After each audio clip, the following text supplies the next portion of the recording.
আমি দূর হতে তোমারে দেখেছি। তানিয়া মাহি, নিরু। গল্পের শেষ অংশ। আমার আর ইহানের মধ্যে যে কোনো একজনকে বেছে নিতে হবে। তুই কাকে চাইছিস বল, আমাকে নাকি ইহানকে? রায়ানের কথায় রা সাফ সাফ জানিয়ে দেয়, আমার জীবনে আমি তোমাদের দুজনকেই চাই। এখানে ফয়সালা তোমার হাতে, তুমি আমার জীবনে থাকতে চাও কিনা। আমি তোমাদের কাউকেই ছাড়তে চাই না। তোমাদের দুজনের মধ্যে একজন আমার নিজের ভাই আর অন্যজন আমার স্বামী। দুজন আমার কাছে দুরকম স্পেশাল। তুই আর কোনোদিন এ বাড়িতে আসবি না রা। বাড়িটা তোমার নয়, এটা আব্বুর বাড়ি। আব্বু যদি আমাকে নিষেধ করে এখানে আসতে তাহলে আমি ভেবে দেখব। তুই আজ থেকে আমার বোন না। আর তাছাড়া আমি আমার চিরশত্রুকে কখনো ভালোও থাকতে দেব না। সবকিছু কেড়ে নিয়েছে ও আমার থেকে। কেউ তোমার থেকে কিছু কেড়ে নেয়নি ভাইয়া। তুমি সবকিছু অবহেলায় হারিয়েছ। নিজের দিকটা একটু ভেবে দেখো। কি কি করেছো তুমি খেয়াল করো। ছোটবেলা থেকে আব্বু আম্মু যেমন আমার ভুল নিয়ে পড়েছিল এখন তুইও ওরকমই করছিস। আমার দিকটা আমাকেই বুঝতে হলো, তোরা তো কেউ বুঝলি না একটুও। আমাকেই কেন সবকিছু বুঝতে হবে? ছোটবেলা থেকে আমি পড়াশোনা কম করতাম জন্য সব সময় কথা শুনতে হতো। বড় হওয়ার পর ইহান বাহিরে পড়তে গেল জন্য আমাকেও পাঠানো হলো। ও ফিরে এসে ব্যবসার পাশাপাশি আব্বুর সাথে রাজনীতিতে পা রাখল। আব্বু ওকেই বেশি ভালোবাসতে শুরু করলো। সব দিক থেকে আমি পিছিয়ে গেছি, এমনকি ভালোবাসার দিক থেকেও। রাবেয়া বেগম এতক্ষণ চুপ করে থাকলেও আর চুপ থাকতে পারেন না। ছেলেটা যে তার নিজের ছেলে, যেমনই হোক সে তার গর্ভে ধারণ করা। রাবেয়া বেগম রায়ানের কাছে গিয়ে বলেন, অনেক তো হলো, এবার থামো বাবা। দেখ তুই ইহানকে যেমন ভাবিস, ছেলেটা সেরকম না। আমি জানি আমার ছেলে কোন ভুল করবে না। রা ইহানের সাথে খুব ভালো আছে। শামসুজ্জামান উঠে ছেলের দিকে এগিয়ে আসেন। ছেলের কাঁধে হাত রেখে বলেন, তুই কিছুই হারাসনি বাবা, তুই নিজের জিদের জন্য সবকিছু থেকে দূরে সরে গেছিস। তুই একবার তোর বাহিরের এই শক্ত আবরণ ছুঁড়ে ফেলে নরম হয়ে সবার সাথে মিশে দেখ, দেখবি সব তোরই আছে। ইহানকে আমরা ভালোবাসি ঠিকই, কিন্তু তোর চেয়ে বেশি না। তুই ছেলে হয়ে কখনো আমাদের বোঝার চেষ্টাই করিসনি। একটু বোঝার চেষ্টা কর, ইহান আর তোর তুলনা কোনোদিন করা হয়নি। ইহান তোর শত্রু না, তোর থেকে কিছু কেড়েও নেয়নি। রায়ান কিছু না বলেই রুম থেকে বের হয়ে যায়। রা তার বাবার কাছে গিয়ে বলে, আব্বু, ভাইয়া কোন অঘটন ঘটাবে না তো?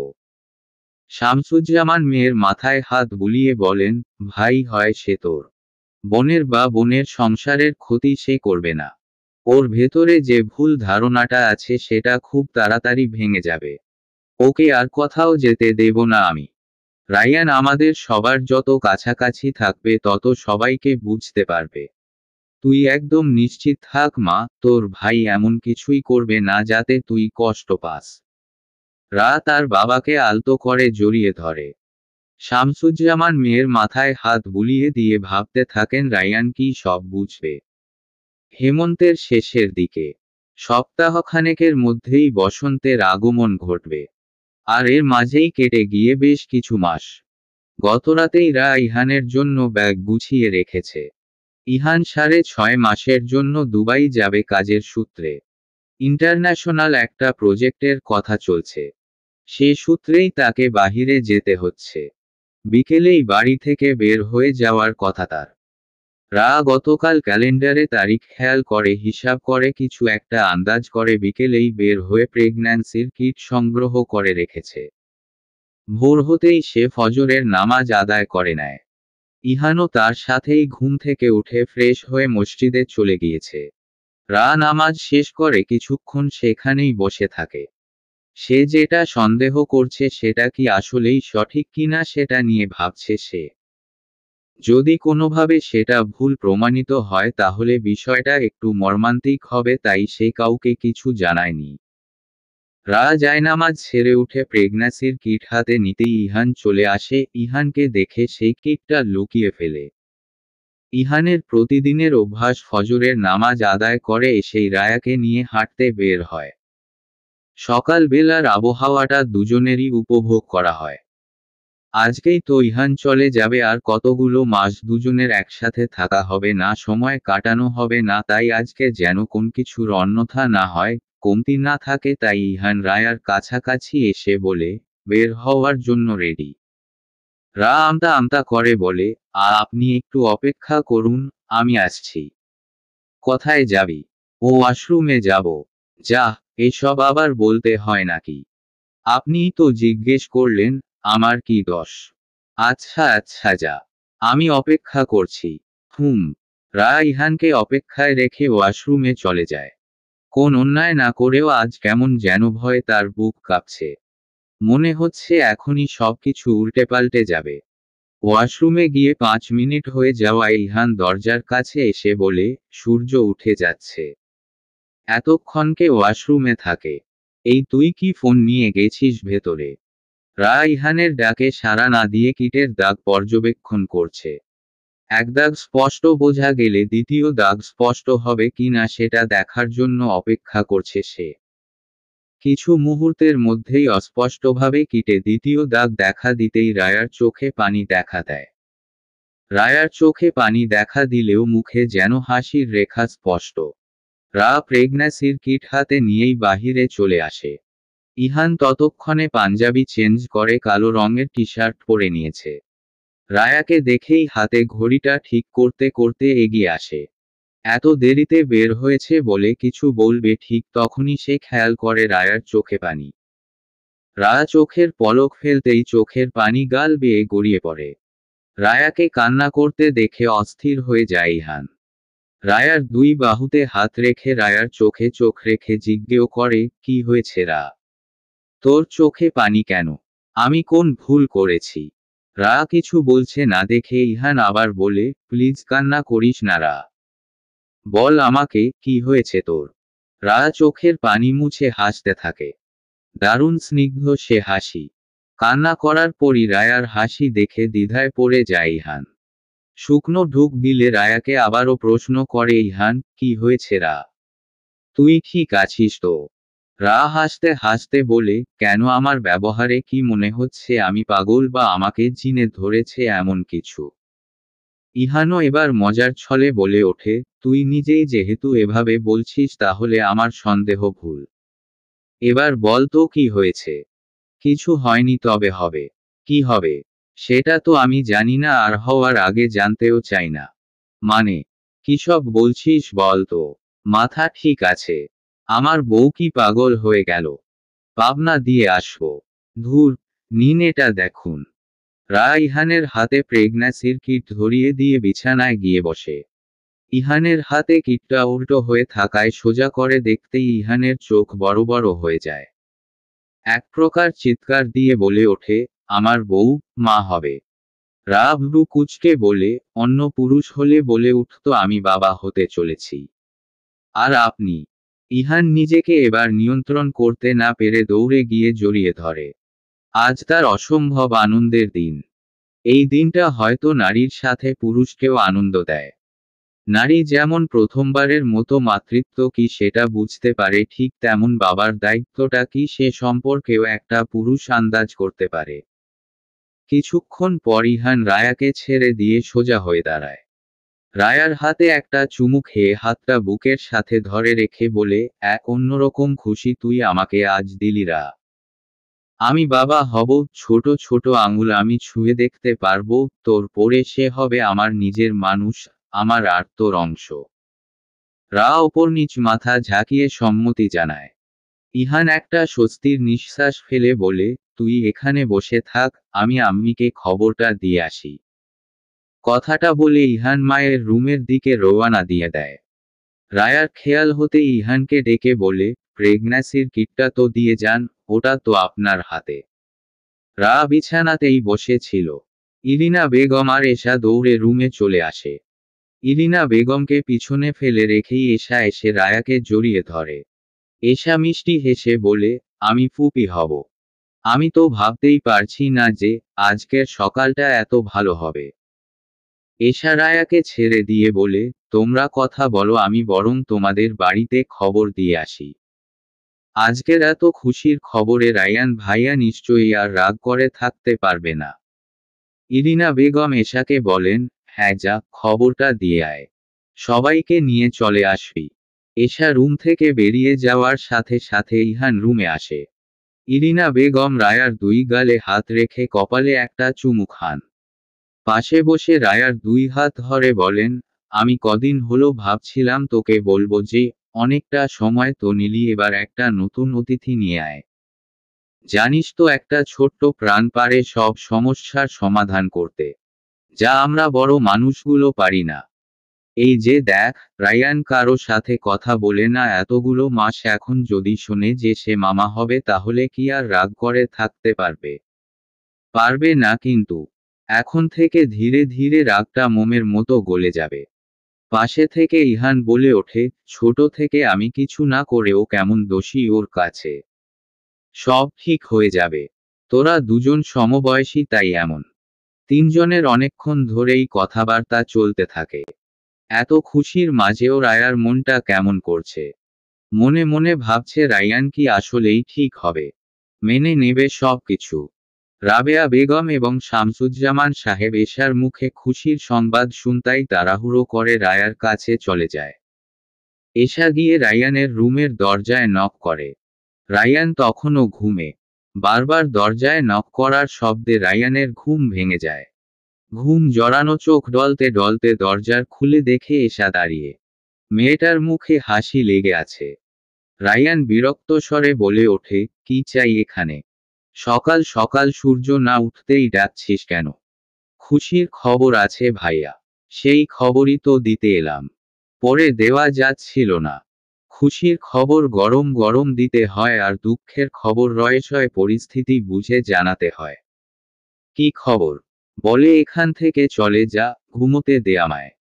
খবর জানতে হলে আমাদের বাড়ি যেতে হবে আপনাকে। এশা, তুই ভালো করেই জানিস আমি তোদের বাড়ি যাই না। কিন্তু আজ তো যেতেই হবে। কেন? কি হয়েছে? তাড়াতাড়ি বলে এখান থেকে বিদায় হ যা। এশা রায়ানের বাহু ধরে টেনে রুমের বাহিরে নিয়ে আসতে আসতে বলে, আজ কোন কথা শুনবো না, চলুন না প্লিজ। হাত ছাড় এশা। আমি তোর ভাই ইহান নই। রায়ান ভাই তো। ছাড় এশা। এশা রায়ানের হাত ছেড়ে বলে, যাবেন না আপনি? আপনার আব্বু আম্মু কিন্তু আমাদের বাসায় চলে গেছে। হয়েছেটা কি? বুঝতে পারছেন না? কি বুঝবো? আপনি মামা হতে চলেছেন আর আমি ফুপি হতে চলেছি। রায়ান এশার কথা শুনে কিছুক্ষণ চুপ থেকে বলে, ও আচ্ছা। এশা ভ্রুকুচকে বলে ওঠে, শুধু ও আচ্ছা? তো কি মেয়েদের মতো খুশিতে লাফাবো নাকি? প্রয়োজনে সেটাও করতে পারেন, মামা হবেন আর লাফাবেন না, এটা কেমন কথা? যা বাড়ি যা এখন। ইসফোনটা আনলে ভালো হতো, আপনি লাফাতেন আর আমি ছবি তুলে রাখতাম। ভবিষ্যতে বাচ্চাকে দেখানো যেত। গেলি তুই? আপনাকে যেতে বলেছে। আপনি না গেলে আমিও যাচ্ছি না। থাক তুই এখানে দাঁড়িয়ে। আপনি কি আবার রেডি হয়ে আসবেন? রেডি হতে হবে না, লুঙ্গি পরেই আসেন। এশা, যা তুই এখান থেকে। রা আপু আপনাকে যেতে বলেছে। আমরা সবাই আপনার অপেক্ষায় থাকব। তাড়াতাড়ি চলে আসুন। এশা আর কথা না বাড়িয়ে সেখান থেকে নিজেদের বাড়িতে চলে আসে। সবাই রুমে একসাথেই ছিল। এশাকে একা ফিরতে দেখে রায়ার একটু মন খারাপ হয়ে যায়। ইরিনা বেগম এশাকে জিজ্ঞেস করেন, এশা, রায়ান আসলো না? এশা মুখটা মলিন করে বলে, আসবে না হয়তো। রা উৎসুক চোখে ইহানের দিকে তাকায়। ইহান ইশারায় রায়াকে বোঝায় সব ঠিক হয়ে যাবে। এত খুশির দিনেও রায়ার মনের একটা কোণে খারাপ লাগা থেকেই যাচ্ছে। এরকম একটা দিনে সবাই কাছে থাকলেও তার একমাত্র ভাই তার থেকে দূরে। রায়ার মন খারাপের চিহ্ন স্পষ্ট সারাদিন দেখেছে ইহান। দুপুরবেলা কাজের জন্য যেখানে যাওয়ার কথা ছিল সেখানে কল দিয়েছিল সময় পিছানো যায় কিনা সেটা জানতে। সেখান থেকে জানিয়েছে ইহান আগামী মাসে যে ট্রেনিংয়ে জয়েন করতে চেয়েছিল সেটা এই সপ্তাহে জয়েন করতে পারলে ১.৫ মাসের মধ্যে কাজ সম্পর্কে সব জানা কমপ্লিট হয়ে যাবে, এমনকি সে ওখান থেকেই কাজ পেয়ে যাবে। রায়াকে এই অবস্থায় রেখে যেতে মন টানছে না ইহানের। তার এই কাজের জন্য সংসার চলবে না এমন কিছু নয়, এক্সট্রা সুযোগ পেয়েছিল সে নিজের কোম্পানিটা দাঁড় করানোর। শুরুর দিকেও খুব একটা খারাপ চলছে না। ইহান সিদ্ধান্তহীনতায় ভুগলেই সে 2 রাকাত নামাজ পড়ে নেয় যেন সঠিক সিদ্ধান্ত নিতে কোন সহায়তা পেতে পারে। ইরিনা বেগমের রুমে বসে গল্প করছিল। ইহান নামাজ আদায় করে জায়নামাজে বসে বসে ভাবছে কি করবে। রায়ার পাশে থাকবে নাকি ক্যারিয়ারের চিন্তা করবে সে। বেশ কিছুক্ষণ কেটে যায়। বাহিরে যাওয়ার ব্যাপারে কিছুতেই মন টানছে না তার। প্রেগন্যান্সি অবস্থায় একটা মেয়ের সব থেকে বেশি প্রয়োজন তার স্বামীকে। আর এই সময়টাই সে যদি দূরে থাকে তাহলে সে নিজেকে ক্ষমা করতে পারবে না বলে ভাবতে থাকে ইহান। সফলতা দেরিতেই আসুক, আগে নিজের মানুষকে ভালো রাখবে বলে সিদ্ধান্ত নেয় ইহান। অতঃপর এই খুশির দিনে সে রায়ার চোখে পানি দেখবে না বলে ঠিক করে ইহান। জায়নামাজ থেকে উঠে সেটা ভাঁজ করে রাখার সময় ইরিনা বেগম রুমে প্রবেশ করেন। ইহানকে উদ্দেশ্য করে বলেন, তুই কি বাহিরে যাচ্ছিস? মায়ের গলা শুনে ইহান পিছনে ফিরে তাকায়। মাথার টুপিটা টেবিলে রাখতে রাখতে বলে, এখন কি যাওয়া উচিত হবে মা? এখন তো চলছেই, ভালোই চলছে। গেলে ভালো হতো, তবে না গেলেও কোন ক্ষতি হবে না। রায়ার এমন অবস্থায় ওকে ছেড়ে থাকা বোধ হয় উচিত হবে না। আমিও সেটাই ভাবছিলাম। না গেলেও যদি চলে তাহলে থেকে যা। জীবনে অনেক সফলতা আসবে ইনশাআল্লাহ। মেয়েটার এই অবস্থায় আসলেই তোর দূরে থাকা ঠিক হবে না, কারণ আমরা মা শাশুড়ি যতই থাকি না কেন স্বামী হচ্ছে সবচেয়ে বেশি আপন মানুষ। ইরিনা বেগম থেমে আবার বলে, মেয়েটা এই ভালো একটা দিনেও কেমন মনমরা হয়ে আছে। রায়ানও আসলো না, আবার তুইও চলে যাচ্ছিস ভেবে আরো বেশি মন খারাপ করে আছে। আমি যাব না আম্মি। সিদ্ধান্ত নিয়ে ফেলেছি। আমার পরিবার আগে, তারপর সবকিছু। আর তাছাড়া আমাদের যা কিছু আছে তোমার নাতি নাতনিও খেয়ে যেতে পারবে, তাই না? আমার এত চাপ নেই। ইহানের কথায় হেসে ফেলে ইরিনা বেগম। ইহানও মাথা চুলকে মুচকি হাসতে থাকে। ইরিনা বেগম ইহানের অবস্থা দেখে ভাবেন এই ছেলেটাই বছর খানেক আগে কতটা গম্ভীর ছিল, আর এখন রায়ার সাথে থাকতে থাকতে সেও রায়ার মতোই মিশুকে হয়ে গেছে। ইরিনা বেগম হাসি থামিয়ে বলেন, চল আমার রুমে। মেয়েটা মন খারাপ করে বসে আছে। এখনই গিয়ে বলবি যে তুই কোথাও যাচ্ছিস না, তুই এখানেই থাকবি। আর তুই নিজেও তো রায়ানের সাথে কথা বললেও তো পারিস বাবা। রায়ানটাও কেমন হয়ে গেছে। আচ্ছা আম্মি, কথা বলে নেব আমি। এখন চলো যাই। দুজন রুম থেকে বের হবে এমন সময় রায়ার চিৎকার শুনতে পায়। রায়ার চিৎকার শুনে ইহানের মুখের হাসি যেন উবে যায়। কপালে চিন্তার ছাপ স্পষ্ট হয়ে ওঠে। রায়ার কি হলো? এত জোরে চিৎকার দিয়ে উঠল কেন? ইহান দৌড়ে মায়ের রুমের দিকে চলে যায়। ইরিনা বেগমও আর দেরি না করে ইহানের পিছে পিছে ছুটে যায়। ইহান রুমের দরজায় পৌঁছতেই দেখে এশার সাথে হাসছে। হাসিটাও কেমন অন্যরকম, বারবার হাত রেখছে সে। ইহান এগিয়ে গিয়েই জিজ্ঞেস করে, কি হয়েছে? চিৎকার দিলি কেন? এশা হাসতে হাসতে বলে, ওই যে আপু বিছানায় হাত দিয়েছে মাথার বালিশের দিকে, আর বিড়াল হাতে খামুচি দিয়ে ধরে ফেলেছে, তাই চিৎকার দিয়েছে ভয়। ইহান যেন হাঁফ ছেড়ে বাঁচে। ইরিনা বেগমও ততক্ষণে চলে এসে সব শুনে নিয়েছেন। ইরিনা বেগম রায়াকে বলেন, বেশি ভয় পেয়েছিস? হাতই কেটে গেছে। স্পষ্টভাবেই জবাব দেয়, না বড় মা, আমি এশার সাথে কথা বলতে বলতে পিছনে না তাকিয়ে বালিশ নিতে গিয়ে এমন হয়েছে। দেখিনি জন্য হঠাৎ এমন হওয়ায় ভয় পেয়ে গেছি। আচ্ছা ঠিক আছে, এবার যা রুমে যা, রেস্ট নিয়ে একটু, তাহলে ভালো লাগবে। আচ্ছা যাচ্ছি, কিন্তু শোনো, সকাল থেকে তোমরা যেমন করছো, আমার মনে হচ্ছে আমি অসুস্থ মানুষ। এত যত্ন নেওয়ার কিছু নেই। খারাপ শাশুড়ি হতে বলছিস? না, তা কখন বললাম? এই সময়ে মেয়েদের যত্নের, ভালোবাসার প্রয়োজন হয়। এখন যা রুমে যা, তোর এসব যেহেতু ভালো লাগছে না তাহলে তোর জন্য দজ্জাল শাশুড়ি হওয়াই উচিত। আমার ভালো শাশুড়িই লাগবে। শ্বশুর তো বেঁচে নেই যে শাশুড়ি খারাপ হলে শ্বশুরকে আরেকটা বিয়ে দেব। ইহান, রায়াকে নিয়ে যাবি তুই? রা হাসতে হাসতে রুম থেকে বেরিয়ে যায়। ইহানও রায়ার পিছু পিছু রুমে চলে যায়। রা সামনে রাখা চেয়ারটায় বসে আশেপাশে তাকিয়ে ইহানের ব্যাগপত্র না দেখে জিজ্ঞেস করে, আপনার ব্যাগপত্র কোথায়? বের হবেন কখন? ইহান রায়ার দিকে এগিয়ে এসে মেঝেতে বসে রায়ার কোলে মাথা রেখে বলে, বউকে ছেড়ে কোথাও যাব না। রা অবাক হয়ে জিজ্ঞেস করে, কি বলছেন? যাবেন না মানে? যাব না মানে যাব না। কিন্তু কেন? বাহিরে গেলে অনেকটা সময় ওখানে থাকতে হবে, যেটা আমি একদমই চাই না। সত্যিই যাবেন না নাকি আমার সাথে মজা করছেন? আমি আমার বাচ্চার মাকে রেখে কোথাও যাচ্ছি না। আমি তোর এই অবস্থায় তোর পাশে থাকতে চাই রা। তুই যেন একাকিত্ব কি সেটা বুঝতে না পারিস, তার জন্য আমি সব সময় তোর কাছে থাকব। পৃথিবীর সব পুরুষ কি তার ব্যক্তিগত নারীর প্রতি এত যত্নশীল? সেটা জানি না, কিন্তু তোর ব্যক্তিগত পুরুষ খুব ভালোবাসতে জানে।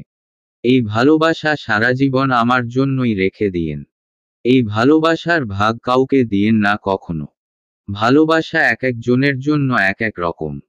তোর জন্য যে ভালোবাসা সেটা শুধু তোর জন্যই। ভালোবাসি আপনাকে, আপনার চেয়েও বেশি। ইহান মুচকি হেসে রায়াকে আবারও জড়িয়ে ধরে তার সাথে একদম মিশে যায়। রা ইহানের মাথায় হাত বুলিয়ে দিতে থাকে। ইহান সন্ধ্যা পর রায়াকে নিয়ে একটু বেরিয়েছে রায়ার মনটা ভালো রাখতে। অনেকগুলো দিন দুজনের একসাথে বের হওয়া হয় না। প্রেগন্যান্সির খবর শুনে কেউ রাজিই হতে চায় গাড়িতে চড়তে দিতে। তাই দুজন হাঁটতে বের হয়েছে, হেঁটে হেঁটেই সামনের মাঠটায় এসে বসে। চারপাশ অন্ধকার হয়ে গেছে। ল্যাম্পপোস্টের আলো জ্বলছে। রা আর ইহান বসে বসে গল্প করছিল, এমন সময় মাঠের পাশের স্টলে কারো তর্কবিতর্ক শোনা যায়। কিছুক্ষণের মধ্যেই মারামারি হাতাহাতি শুরু হয়ে যায়। মানুষ জমতে শুরু করেছে। ইহান আর রা সেদিকেই তাকিয়ে আছে। স্টলের মানুষগুলোর গলার আওয়াজ বাড়তে থাকে। রা হঠাৎ করে চিৎকার করে বলে ওঠে, ভাইয়া! ইহানা রায়ার হাত ধরে তাকে শান্ত করার চেষ্টা করে বলে, কি হয়েছে রা? ভাইয়া ওখানে আছে, ভাইয়ার গলা শুনেছি আমি। রায়ান? হ্যাঁ, আমার ভাইয়া। প্লিজ গিয়ে দেখুন না। তুই নিশ্চিত রায়ানের গলা শুনেছিস? আমি আমার ভাইয়ের গলা চিনব না। তোকে একা রেখে আমি যাব কিভাবে? আপনি প্লিজ আমার ভাইয়াকে দেখুন। আমি এশাকে কল দিয়ে এখানে আসতে বলছি। 2-4 মিনিটেই চলে আসবে। আমার সাথে আয়, আমি গাড়িতে তুলে দেই। বাসার সামনে গিয়ে নেমে বাড়িতে ঢুকেই আমাকে কল দিবি। ঠিক আছে। ইহান তাড়াতাড়ি করে রায়াকে একটা রিকশাতে তুলে দেয়। রিকশাওয়ালাকে ধীরে ধীরে যেতে বলে ভাড়াটা দিয়ে দেয়। রিকশা চলতে শুরু করলে ইহান এবার স্টলের দিকে দৌড় দেয়। ইহান স্টলে পৌঁছেই দেখে দুজনের মধ্যে মারামারি হচ্ছে। দুটোই তার পরিচিত মুখ। তাদের মধ্যে একজন হচ্ছে রায়ান আর আরেকজন শাওন। রায়ান শাওনের কাছে পরাজিত হচ্ছে দেখে দুজনকে ছাড়িয়ে নিতে এগিয়ে যায়। ওখানে অনেকেই দাঁড়িয়ে আছে। কেউ দুজনকে ছাড়ানোর চেষ্টা করছে, কেউ দাঁড়িয়ে দাঁড়িয়ে দেখছে, আবার কেউ ভিডিও করছে। ইহান এগিয়ে এসে শাওনকে ধাক্কা দিয়ে সরিয়ে দেয়। আশেপাশের কয়েকজন ইহানকে দেখে সরে দাঁড়ায়। ইহান একটা জোরে শ্বাস ফেলে চোয়াল শক্ত করে জিজ্ঞেস করে, কি হচ্ছে এখানে? রায়ান এবার প্রথম ইহানের সাথে কথা বলে। বাহু দিয়ে কপালের ঘাম মুছে বলে, এই কুত্তার বাচ্চা আমার বোনকে নিয়ে নোংরা কথা বলেছে। ওর বাঁচার অধিকার নেই। ইহান এবার নিজেকে নিয়ন্ত্রণ করতে পারে না। গতবার নোংরা একটা কাজ করতে চেয়েছিল। 4 মাস জেলে থেকে এসে আবারও জল ঘোলা করতে চাইছে। ইহান অগ্নিদৃষ্টিতে চেয়ে আছে শাওনের দিকে। শাওন বাঁকা হাসি দিয়ে বলে, কি, এভাবে তাকিয়ে আছিস কেন? এখন কি তুই আমাকে মারতে আসবি? আমার এক্স প্রেমিকার ভাইয়ের মতো আবার মার খাইতে আসিস না। ইহান দাঁতে দাঁত চেপে বলে, কি বলেছিস তুই আমার বউকে নিয়ে? শাওন হাসতে হাসতে ইহানের দিকে এগিয়ে এসে বলে, যা বলেছি সত্যি বলেছি। তোর বউ আমার প্রেমিকা ছিল। 6 মাসের মতো সম্পর্ক ছিল, বাড়ি কাছাকাছি, যখন ইচ্ছে দেখা, ছোঁয়া, চুমু। শাওন তার কথা শেষ করতে পারে না। ইহান শাওনের শার্টের কলার ধরে মুখের ওপর ঘুষি দিতে থাকে। অবস্থা বেগতিক দেখে সবাই ইহানের হাত থেকে শাওনকে ছাড়াতে ব্যস্ত হয়ে যায়। শেষমেশ রায়ান ইহানকে ছাড়িয়ে নিতে সফল হয়। রায়ান শক্ত করে ইহানকে ধরে আছে। ইহান ছুটোছুটি করছে শাওনকে আবার মারার জন্য। ইহান চিৎকার করে বলতে থাকে, কুত্তার বাচ্চা, তোর সাহস কি করে হয় আমার বউকে নিয়ে কথা বলার? চাইলেই কারো গায়ে কালি লাগানো যায় তাই না? আমি ইহান বেঁচে থাকতে আমার বউয়ের গায়ে এক ফোঁটা কালিও লাগতে দেব না। আর একদিন যদি আমার বউকে নিয়ে কিছু বলেছিস সেদিনই আমি তো জিভ টেনে ছিঁড়ে ফেলব। দুপক্ষের কাউকেই স্থির রাখা যাচ্ছে না। দুজন দুজনের দিকে ছুটে আসতে চাইছে। হয়তো ছেড়ে দিলেই তুলকালাম কিছু বাঁধিয়ে ফেলবে দুজন। কয়েকজন মিলে ইহানকে শান্ত করার চেষ্টা করছে। ওদিকে শাওনকে নিয়ে তার বন্ধুরা বেরিয়ে যায়। শাওন ইহানের দিকে ফিরে তাকিয়ে শাহাদাত আঙুল উঁচিয়ে ইশারায় কিছু বলে যায়। জায়গা খালি হয়ে যেতেই রায়ান ইহানকে ছেড়ে দেয়। ইহান সাথে সাথে স্টল থেকে বেরিয়ে আসে। রায়ানও সেখানে দাঁড়িয়ে না থেকে ধীরে ধীরে ইহানের পিছনে এসে দাঁড়ায়। রায়ানের উপস্থিতি বুঝতে পেরে ইহান বলে ওঠে, আমাকে ধরলি কেন? ওকে আজ আমি শেষ করে দিতাম। মাসে মাসে চাঁদে চাঁদে ঝামেলা বাঁধাতে এলাকায় আসে জানোয়ারটা। সরি ইহান। এখন সরি কেন বলছিস? আমি তোকে আমার বোনের সাথে মেনে নিতে পারছিলাম না। কাকে মেনে নিতে পারতি? শাওনের মতো ছেলেকে। আমি কিছু না করেও সারা জীবন তোর কাছে দোষী। আমি সবকিছুতে ভালো জন্য কেউ তুলনা দিলেই আমিও ভিলেন হয়ে যাই সবার কাছে। তুই আমার জায়গায় থাকলে আমার অবস্থাটা বুঝতি। তুইও আমার জায়গায় থাকলে বুঝতি দোষ না করেও দোষী হতে ঠিক কেমন লাগে। সরি। ইহান এবার রায়ানের দিকে ফিরে দুই হাত দিয়ে রায়ানের বুকে ধাক্কা দিয়ে বলে ওঠে, কিসের সরি? হ্যাঁ, তোর এসব বালের সরি আমি চেয়েছি। এখন কেন সরি বলছিস?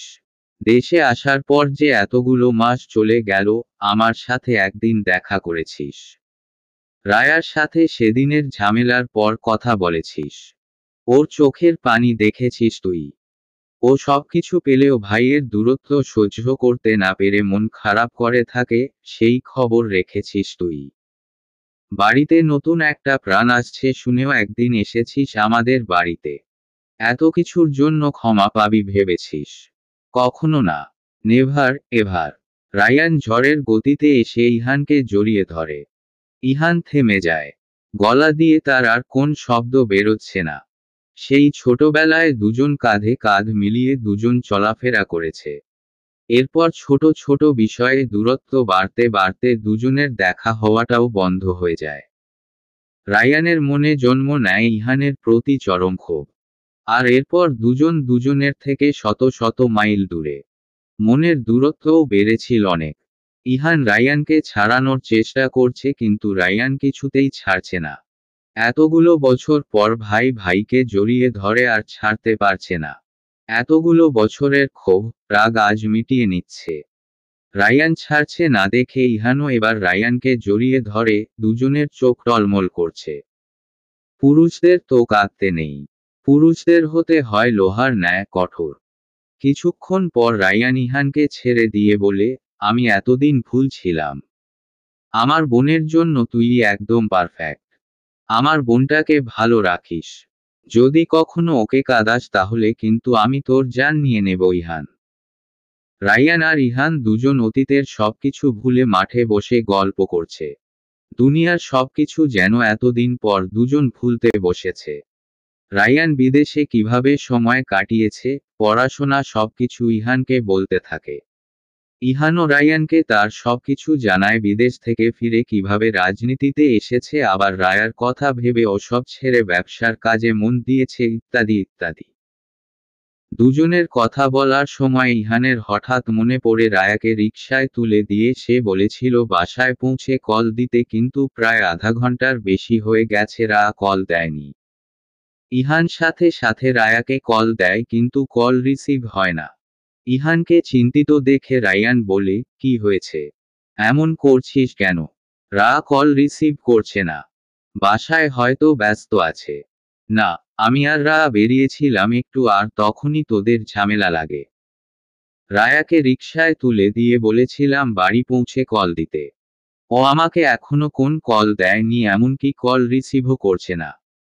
হয়তো আমার চিন্তা হচ্ছে, চারপাশে শত্রুর তো অভাব নেই, তাই না? ওপরে আল্লাহ আছে, তারপর ওর বাবা, ভাই আর স্বামী আছে। কেউ ওর কোন ক্ষতি করতে পারবে না। চল বাসায় যাই, এখনই। হ্যাঁ, এখানে আমার মন টিকছে না। আমারও একটু কেমন যেন লাগছে। ঠিক আছে তো, চল তো ভাই প্লিজ। ইহান আর রায়ান দুজনই বসা থেকে উঠে দাঁড়ায়। দুজনে বাড়ির উদ্দেশ্যে হাঁটতে শুরু করে। রায়ানের বাইকের কাছে এসে দুজন বাইকে উঠে পড়ে। রায়ান ইহানকে বাইকের চাবি দিতে চাইলেও ইহান জানায় এখন সে পিছনে উঠেই যাবে, তাই রায়ান আর জোর করেনি। দুজন মিনিট দুয়েকের মাঝেই বাসায় পৌঁছে যায়। শামসুজ্জামান সাহেব তখন এশারের নামাজ পড়ে বাসায় আসছিলেন। ইহান আর রায়ান দুজনকে একসাথে দেখে যেন ভূত দেখার মতো তাকিয়ে থাকেন তিনি। রায়ান সেটা খেয়াল করে বলে ওঠে, কি হয়েছে আব্বু? ভূত দেখেছো নাকি? শামসুজ্জামান ধীরে বলে ওঠেন, ভূত দেখার চেয়েও ভয়ঙ্কর জিনিস দেখেছি। কি? ইহান আর রায়ান একসাথে। এখন ভালো লাগছে। সেটা পরের বিষয়। কিভাবে কি হলো?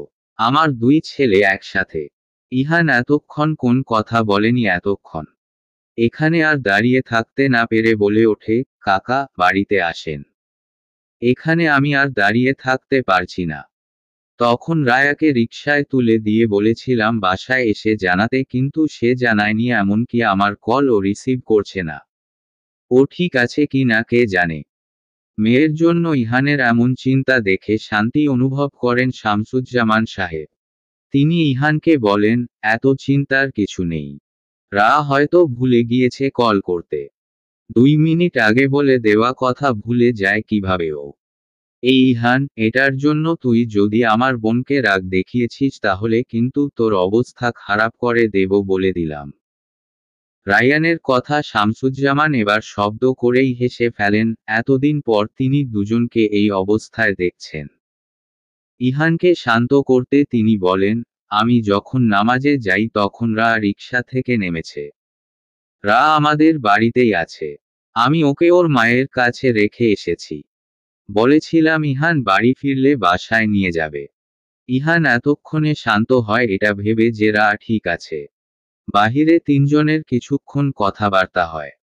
স্টলে হয়ে যাওয়া ঘটনাটা দুজনে জানায় শামসুজ্জামানকে। তিনিও বলেন এবার তিনিই সব দেখে নেবেন। তিনজনে কথা শেষ করে বাড়ির ভেতরে প্রবেশ করে। আর তার মা রাবেয়া বেগম তখন রান্নাঘরে। রাবেয়া বেগম রুটি বানাচ্ছেন আর মায়ের সাথেই রান্নাঘরে বসে আছে। মাঝে মাঝে চুলায় বসানো গরুর মাংস নেড়ে দিচ্ছে। কিছুক্ষণ আগে রাবেয়া বেগম এশা আর ইরিনা বেগমকে বলে এসেছেন রাতে এখানে খাওয়ার কথা। রায়ার কথা শুনে রাবেয়া বেগম মনে মনে আশার আলো সঞ্চার করেছিলেন, এটা ভেবে যে আজ হয়তো সবকিছু ঠিক হয়ে যাবে। ইহান আর রায়ান হয়তো আবার সেই ছোটবেলার মতো এক হবে। রান্না করতে করতে মামেয়ে গল্প করছিলেন, এমন সময় তিনজনকে একসাথে দেখে রাবেয়া বেগম রায়াকে ডাকতে থাকে। সামনে তাকিয়ে দেখে রায়ান আর ইহান একসাথে। কেমন এক পলকে চেয়ে থেকে বসা থেকে উঠে দাঁড়ায়। রায়ান রান্নাঘরের দিকে আসতে থাকে। ইহানও রায়ানের পিছু পিছু সেদিকেই আসছে। শামসুজ্জামান সোফায় গিয়ে বসেন, তিনি আজ শুধু সবার একত্র হওয়াটা দেখবেন। রায়ান ধীর পায়ে রায়ার সামনে গিয়ে দাঁড়ায়। রায়ার চোখ টলমল করছে। এতগুলো মাস পর সে তার ভাইয়ের মুখোমুখি হয়েছে। এতগুলো দিন সে লুকিয়ে লুকিয়ে ভাইকে দেখেছে আর কান্না করেছে। ভেবেছে কাছে থেকে দূরত্ব বাড়ানোর চেয়ে দূরে থাকাই তো ভালো ছিল। রায়ান কিছু বলছে না। আর ওভাবে চুপচাপ দাঁড়িয়ে থাকতে না পেরে বলে ওঠে, ভাইয়া। রায়ান তার বোনকে এক ঝটকায় নিজের বুকে নিয়ে নেয়। ফুপিয়ে ফুপিয়ে কান্না করতে থাকে। রায়ান নিজেও কান্না করছে। রাবেয়া বেগম আর ইহানের চোখ টলমল করছে, কিন্তু শামসুজ্জামানের মুখে হাসি লেগে আছে। ছেলে মেয়ে দুজনকে এক হতে দেখে যেন আকাশের চাঁদ হাতে পেয়েছেন শামসুজ্জামান সাহেব। রা ভাইয়ের বুক থেকে নিজেকে ছাড়িয়ে নিয়ে নাক টানতে টানতে বলে, এতদিনে আমার কাছে আসার কথা মনে পড়ল। দুই হাত দিয়ে মুখটা মুছে নিয়ে বলে ওঠে, আমি তো দূরের মানুষ। দূরের মানুষ দূরে থাকবে না তো কোথায় থাকবে? তুমি দূরের মানুষ। কাছের মানুষ হয়ে উঠতে পেরেছি কি? ভাইয়া হও তুমি আমার। দুই ভাইবোনের মান অভিমান চলতে থাকে। রা হঠাৎ খেয়াল করে রায়ানের নাকের পাশে কেটে গেছে। ড্রয়িং রুমে রাখা ফার্স্ট এইড বক্স নিয়ে এসে রায়ানকে চেয়ারে বসিয়ে দিয়ে কথা শোনাতে থাকে। রায়ান ইহানের দিকে তাকিয়ে মিটিমিটি হাসছে। মেয়েরা বুঝি তার ব্যক্তিগত মানুষদের প্রতি এরকমই যত্নশীল হয়। রায়ার শাসনের রায়ান হাসতে হাসতে ইহানকে উদ্দেশ্য করে বলে, ইহান, তোর মনে হচ্ছে না রা ছোট হয়ে আমাকে একটু বেশি শাসন করছে? ইহান সিরিয়াস হওয়ার অভিনয় করে বলে ওঠে, একদম ঠিক করছে। আমার রা ভুল কিছু করতেই পারে না। ও যা করবে সেটাই ঠিক। বউয়ের পক্ষ নিয়ে কথা বলা শিখে গেছিস। মুহূর্তের মধ্যে এশা এবং ইরিনা বেগম বাসায় প্রবেশ করে। রা আর রায়ানের এমন হাসিখুশি মুহূর্ত দেখে দুজন বেশ অবাক হয়। দাঁড়িয়ে দাঁড়িয়ে দুই ভাইবোনের কীর্তি দেখছে। বিষয়টা কেমন যেন আশ্চর্যজনক লাগছে তাদের কাছে। ইরিনা বেগমকে দেখতে পেয়েই রায়ান বলে ওঠে, বড়মা আপনার ছেলে কিন্তু সব বিষয়ে বউকে সাপোর্ট করা শিখে গেছে। রায়ানের মুখে বড়মা ডাক শুনে ইরিনা বেগম হেসে দুজনের দিকে এগিয়ে গিয়ে বলেন, আমিও তো আমার ছেলের বউয়ের সাপোর্টে আছি। কি গো রাবেয়া, তুমি নেই? হ্যাঁ হ্যাঁ, আমিও রায়ার দলে। সবার কথা শুনে রা হেসে ফেলে। আজ তার ঈদের মতো আনন্দ লাগছে। সবকিছু কতদিন পর ঠিক হলো। ধৈর্য ধরে থাকলে আল্লাহ কখনো নিরাশ করেন না। সবার এত হাসিখুশি মুহূর্ত দেখে এশা বলে ওঠে, এত ভালো একটা মুহূর্ত ক্যাপচার করে রাখলে কিন্তু মন্দ হতো না। আজকের দিনটা বারবার ফিরে তো আসবে না, ফ্রেমবন্দি করে রাখলে মাঝে মাঝে অনুভব করা যেত। শামসুজ্জামান সাহেবও বলে ওঠেন, হ্যাঁ সবাই এদিকে এসো। আজকে একটা ছবি ওঠা যাক।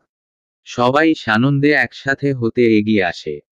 ইহান ছবি তোলার প্রস্তুতি নিয়ে বলে ওঠে, সবাই ওখানে বসো, এশা আর রায়ান নিচে বসবি। আর সবাই সোফায় বসুক। আমি ছবি তুলে দিচ্ছি। রা ইহানের দিকে এগিয়ে এসে হাত ধরে টেনে সবার কাছে নিয়ে এসে বলে, আজ কারো দূরে থাকা চলবে না। ফোন সামনে রেখে টাইমার সেট করলেই হয়ে যাবে। আমি দূর থেকে ভালো করে দেখে শুনে ছবিটা তুলে দেই, পরবর্তী ছবিতে আমি আসব। দূর থেকে দেখতে হবে না, আসুন তো। রায়ান নিজের ফোনটা সামনে রেখে ইহানের হাত ধরে টেনে নিজের পাশে বসিয়ে দেয়। রা টাইমার সেট করে মা আর বাবার মাঝে গিয়ে বসে পড়ে। সাথে সাথে দারুণ একটি ক্লিক হয়ে যায়। রাত 10টা। রা বেকনিতে চেয়ারে হেলান দিয়ে বসে সূর্য দেখছে। ইহান এতক্ষণে বেকনিতে পা রাখে। হাতে ধোয়া ওঠা নুডলসের বাটি।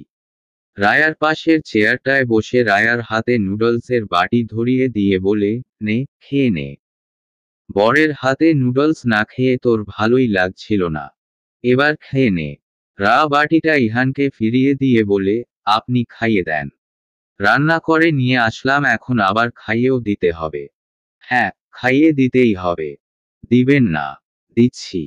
বলে ইহান রায়াকে খাইয়ে দিতে শুরু করে।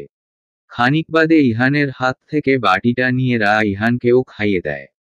খাওয়া দাওয়া শেষ করে দুজন কিছুক্ষণ চন্দ্রবিলাস করে রুমে আসে। হঠাৎ মেসেঞ্জারে মেসেজ আসার শব্দ পেয়ে রা ফোনটা হাতে নেয়। রায়ান তার ফোনে তোলা ছবিগুলো পাঠিয়েছে। সাথে ছোট করে একটা মেসেজ লেখা, ছবিগুলো সুন্দর না? আমার বোনের পছন্দের মানুষটাও আসলেই সুন্দর। আমি শুধু দেরিতে চিনলাম। আমার বোনটা সবসময় ভালো থাকুক তার মানুষটাকে নিয়ে।